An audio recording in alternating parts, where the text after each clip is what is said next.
She may be in her 80s, but time has barely slowed her step or her wit. Ambassador Linda Tsao, the chair of the Asian Corporate Governance Association, entertained an audience at NUS Business School with an insightful lecture on universal qualities of leadership in the boardroom. I'm just sharing a kind of a conversation with all of you. What I can remember from my years of service of a variety of boards.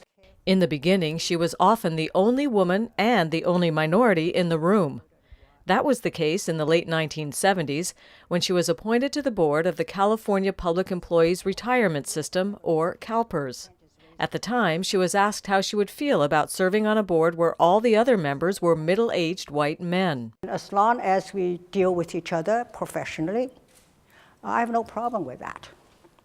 But I got a feeling that the man who posed that question felt that the other 10 may feel uncomfortable to find me in their midst, because perhaps in their daily life back in the 70s, they did not have a chance to interact or to work with an oddball like me, and particularly as a peer.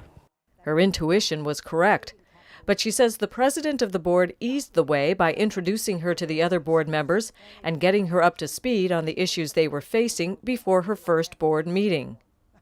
Though she has a master's degree in economics, Yang said she did not know that much about investing when she joined the board. It was not the last time she would accept an assignment outside her area of expertise. She told the students in the audience that to be an effective leader, sometimes you have to stretch. Always have a sense of curiosity. Looking into things perhaps does not seem to be immediately related to what you do, but sense of curiosity. That's important. Number two, I like to repeat what my mother told me. My mother always said, life is a continuous journey of learning. One thing Yang has learned through the years is to be more patient, something that she admits doesn't come naturally. It's important once I come to a tentative view, I hold it back. I hold it back rather than my usual self, this is what I think, I hold it back and I listen to others and they say, should I hold to this position or I should factor in the considerations that are raised by others? This was something she saw used effectively at CalPERS, where the president didn't speak much during the board discussions, but listened intently and then summarized the discussion points. And then he would ask for people to come up with suggestions or discussions and so on. And I can tell he was working very hard to extract from each points that are common to all. And then he will focus on that.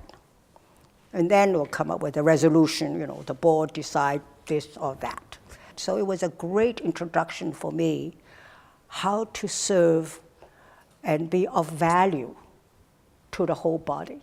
In fact, she adopted many of the leadership qualities she observed at CalPERS. When President Clinton appointed her as U.S. ambassador to the board of directors at the Asian Development Bank in Manila, one of the first things she did was pick up the phone at her home in California. Before I went there, I made a personal call to every one of the other directors, called them from California, to say it's in lieu of a courtesy call. They were pleasantly surprised that representing the United States that I made the first call. She made another leap when she joined the board of the Bank of China, Hong Kong. She didn't know much about China's banking system, but she felt she knew what was important for the board. The most important to me is transparency. Whatever you do, be transparent, because that builds trust. So it was fine. But I said, of course, transparency means disclosure, timely disclosure, all relevant information.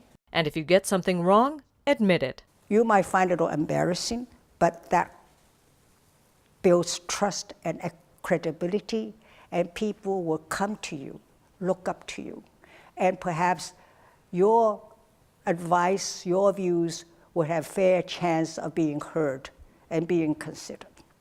For NUS Business School, I'm Katie Sargent.